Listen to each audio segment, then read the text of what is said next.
ایک صحابی ہے، یا رسول اللہ میرا باپ نا میری کمائی میں سے خرچ کرتا، مجھ سے پوچھتا ہی نہیں، اور شرعاً قانوناً اگر میری کمائی میرے باپ کی جو کمائی ہے یا زمین ہے جائیداد ہے اس سے الگ میں نے اپنی محنت سے کوئی کمائی کی ہے، وہ میری ذاتی چیز ہے، قانوناً میرے باپ کو بھی پوچھنا چاہیے کہ بیٹا یہ تمہاری چیز میں لے سکتا ہوں، یہ پیسہ میں استعمال کر سکتا ہوں، قانون یہ ہے۔ تو اس نے قانون کی بات کی کہ میرا باپ میرا مال اٹھا کے خرچ کر دیتا، مجھ سے پوچھتا ہی نہیں۔ آپ نے کہا اس کے باپ کو بلاؤ۔ اس کے باپ کو بلایا تو وہ انہوں نے پوچھا کیوں بلا رہے ہیں؟ کہا تیرے بیٹے نے تیری شکایت کی۔ تو اس کو اتنا غم لگا کہ وہ کٹ کے مر گیا۔ اور عرب کی شاعری تو پھر پوری دنیا میں مشہور ہے، آج بھی مشہور ہے۔ تو اس نے دل ہی دل میں کوئی شعر کہے، درد بھرے دکھ بھرے، اور وہ انہی شعر کو اپنی زبان سے نہیں دل ہی دل میں کہتا کہتا دربار رسالت میں مسجد میں پہنچا تو جبریل پہلے آ چکے تھے۔ کہنے لگے یا رسول اللہ، اللہ تعالیٰ فرما رہے ہیں کہ آپ اس سے کہیں کہ پہلے وہ شعر سنا جو تیری زبان سے تو ادا نہیں ہوئے، تو تیرے رب نے عرشوں پہ سن لیے ہیں۔ آپ نے فرمایا بھائی اب تمہارا کیس سنو گا، پہلے وہ شعر سنا جو تیری زبان سے نہیں ادا ہوئے۔ اللہ نے سنے۔ کہنے لگا یا رسول اللہ میں گواہی دیتا ہوں آپ سچے رسول ہیں، آپ کا رب بڑا طاقتور رب ہے، آپ کے رب کی قسم زبان سے ایک لفظ نہیں نکلا، دکھ بھری فریاد تھی جو دل کی دنیا میں اٹھی اور وہیں گم ہو گئی، سینے سے اٹھی اور سینے میں ہی دفن ہو گئی، پر آپ کے رب نے عرشوں پہ سن لیا۔ آپ نے کہا اچھا سنا تو صحیح میرے بھائی۔ میں کہا جی میں نے کہا غزوتک مولودا ومنتک یافعا تعل بما اجنی علیک وتنہل واذا ضاقتک بالسقم لم ابت لسقمک الا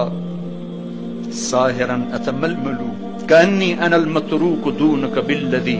ترکت به دونی فعینی تحمل تخاف الردى نفسي عليك وإنها لتعلم أن الموت وقت مؤجل فلما بلغت السن والغاية التي إليها ما مدى فيك كنت أؤمل جعلت جزائي غلظة وفظاظة كأنك أنت المنعم المتفضل فليتك إن لم تر حق أبوتي فعلت كما الجار المجاور يفعل فأوليتني حق الجوار ولم تكن علي بمال دون مالك تبخل۔ میرے بچے جس دن تو پیدا ہوا اس دن سے ہم نے اپنے لیے جینا چھوڑ دیا، ہم نے تیرے لیے جینا شروع کیا۔ گرمی سے لڑے، سردی سے لڑے، موسموں سے لڑے، حالات کے آہنی پنجوں سے رزق نکالا، جبڑوں سے رزق نکالا، جوانی کو قربان کیا، صحت کو قربان کیا،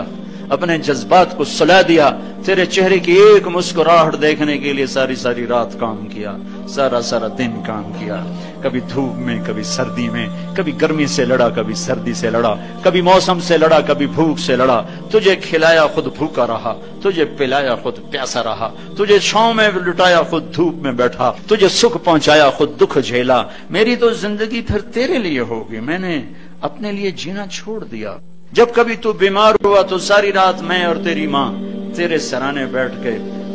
دھڑ دھڑ دل دھڑک رہے ہوتے تھے، کہیں مر نہ جائے، کچھ ہو نہ جائے۔ ہسپتال پہنچے، ڈاکٹر کو بلاؤ، ٹیکسی بلاؤ، گاڑی بلاؤ، رکشہ بلاؤ، جلدی سے ہسپتال پہنچاؤ، مری میں جگہ نہیں، پنڈی لے جاؤ، اسلام آباد لے جاؤ۔ اسی خوفناک خیالات میں ہم روتے تھے، پگھلتے تھے، ٹوٹتے تھے، بکھرتے گئے چلے گئے خشک پتے کی طرح، اور تیرے چہرے کی ایک مسکراہٹ کے لیے ساری مسکراہٹیں بھول گئے، تجھے صحت مند دیکھنے کے لیے اپنی صحت کے سودے کر دیے۔ اور اس طرح ایک دن نہیں گزرا، یہ شب و روز گزرے، دن اور رات گزرے، لیل و نہار گزرے، بہار و خزاں گزری، رت بدلی، موسم بدلے، بادل اندھیری، بارش آئے اور گئے، یہاں تک کہ تو پروان چڑھتا گیا، میں ڈھلتا گیا، تجھ میں جوانی میں رنگ بھرا اور بڑھاپے نے میرے سارے رنگ نوچ لیے۔ تو سیدھا کھڑا ہوا تنے کی طرح، میری کمر جھک گئی کمان کی طرح، اور میں آسرے کا محتاج ہوا، تو طاقتور ہو کے جوان ہوا۔ پھر مجھے خیال آیا کہ میں اس کی انگلی پکڑ کے چلا، گود بٹھا کے چلا، کندھے بٹھا کے چلا، ہاتھ بٹھا کے چلا، اس کے لیے در در کی ٹھوکریں کھائیں۔ آج جب میں بوڑھا ہوا ہوں تو اب یہ میری انگلی پکڑے گا، میرا ہاتھ پکڑے گا، میں اس کی لاٹھی بنا، یہ میری لاٹھی بنے گا۔ لیکن ایک دم میرے بیٹے تیری آنکھیں ماتھے پہ چڑھ گئیں، تیرے تیور بدل گئے، تو مجھے یوں دیکھنے لگا جیسے میں تیرا باپ نہیں، میں تیرا نوکر ہوں۔ تو میں نے اپنی زندگی کو جھٹلا دیا اور میں نے کہا میں خواب دیکھ رہا تھا کہ میں باپ ہوں۔ نہیں، میں باپ نہیں، میں نوکر ہی ہوں، میں پڑوسی ہوں۔ تو اچھا میرے دوست، اگر میں پڑوسی ہوں تو پڑوسی کو بھی تو لوگ پوچھ ہی لیتے ہیں، کبھی مجھے پوچھ ہی لیتا کہ بھائی کسی چیز کی ضرورت تو نہیں، کچھ چاہیے تو نہیں۔ یہ اتنے درد بھرے اشعار ہیں کہ میرے تو اتنی فصاحت نہیں کہ میں اس کا ترجمہ کر سکتا، لیکن یہ وہ اشعار تھے کہ میرے نبی زار و قطار روتے اور آپ پھوٹ پڑے اور آپ کی داڑھی آنسوں سے تر ہو گئی اور آپ نے اس کو گریبان سے پکڑا اور یوں جھٹکا دے کر اٹھ جا، دفع ہو جا، انت ومالک لابیک، تو باپ کے خلاف مقدمے کرتا ہے، نکل جا، تو اور تیرا سب کچھ تیرے باپ کا ہے۔